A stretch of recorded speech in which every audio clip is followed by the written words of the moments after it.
Okay, today is October the 5th, 2016, and we're looking at the northwest Atlantic water vapor loop. And we can see that Hurricane Matthew is advancing towards the United States. And we can also see that there's a blockade of high pressure that's been installed along the entire East Coast. And we can see the effect that's having. Everything is moving rapidly to the east. Now, this hurricane has weakened slightly. Let's take a look at the Hurricane Center map.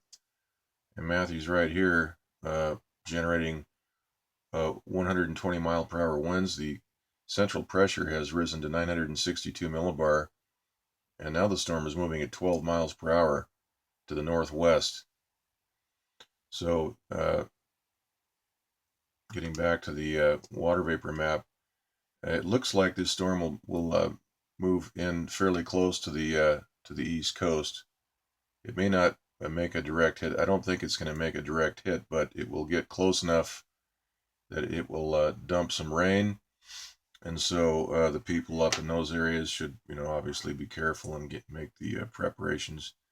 But I don't think it's going to make a direct hit. There's going to be some high pressure maintained right through this area. We can see that. So we'll just have to watch what they do.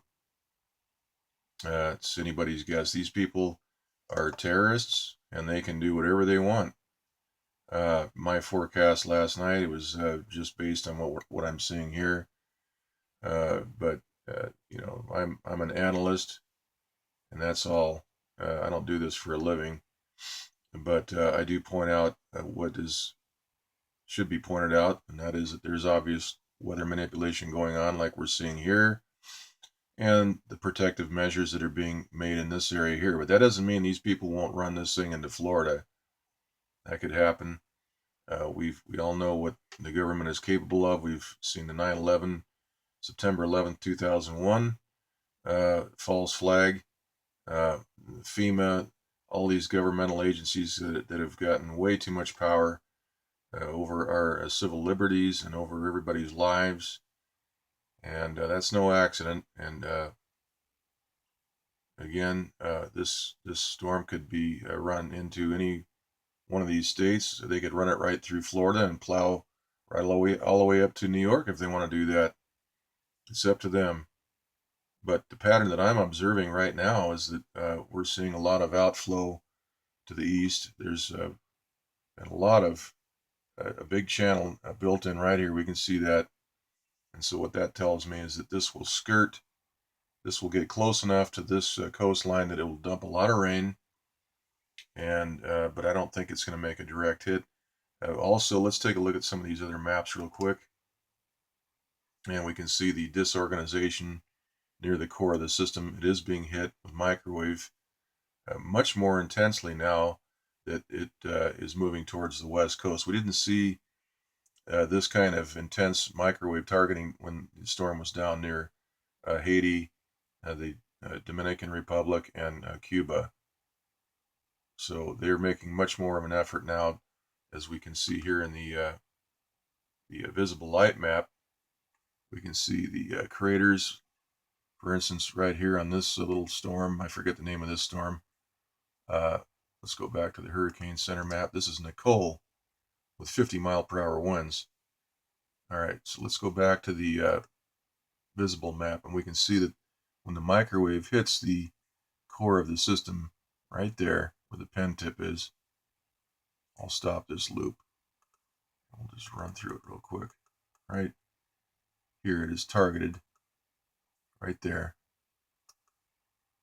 Right there is the very beginning of where that microwave began the superheating process, right there, that dark spot.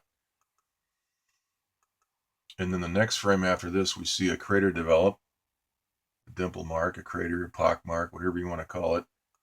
And then it expands. In the next frame, we see a much larger crater, and that is the superheating process. The storm is being superheated. And then we have a blast pattern, that ring right there, which is moving away from the center of the storm.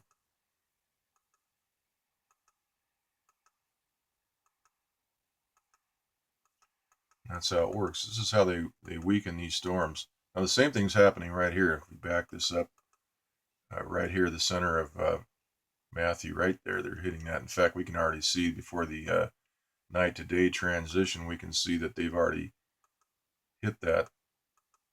Back this up. Right there is the beginning of the loop. Right there where the pen tip is, the dark area. And we can see that large crater that's already developed and is expanding outward. Right here's a good shot. We can see a much larger crater from the next frame. And then we see some shock waves right out here. If we back this up one, we can see these shock waves. 1, 2, 3, 4. So notice the attention that this storm is given as it approaches the United States versus the attention it's given moving through Haiti, right here in Cuba.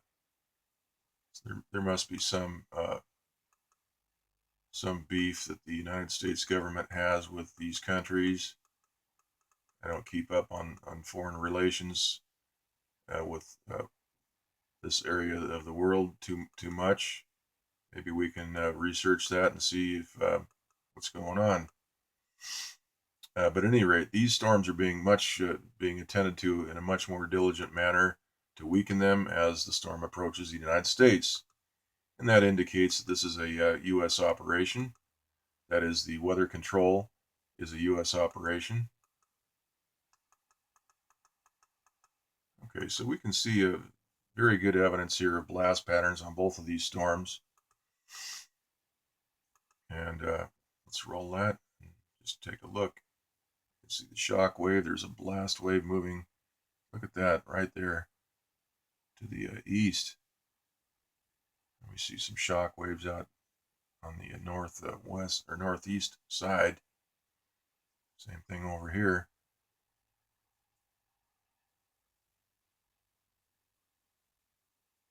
But the flow is to the northeast. Once this storm gets up into this area right up here, this will make a turn. So it may skirt the United States, but it's not going to be a direct hit. I don't think. Don't quote me on that. Again, we're dealing with psychopathic, sociopathic weather terrorists with no conscience. They believe that what they're doing is in the best interest of the country that they're employed by, and they'll do what they're told. And so this is what we're seeing. It's a confidence game. They don't want to appear to have too much control, and therefore people won't believe what I'm alleging in these videos. But regardless, pattern is there. We'll keep an eye on it.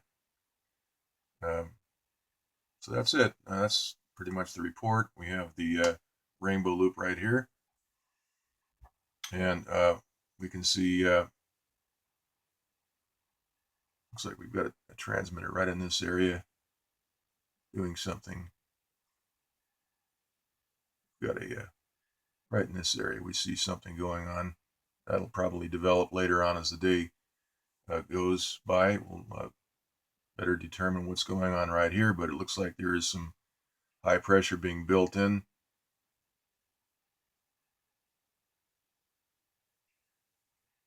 Everything is turning. This weather's all making a turn. Okay, we'll keep an eye on this and do another update later on. Okay, that's it.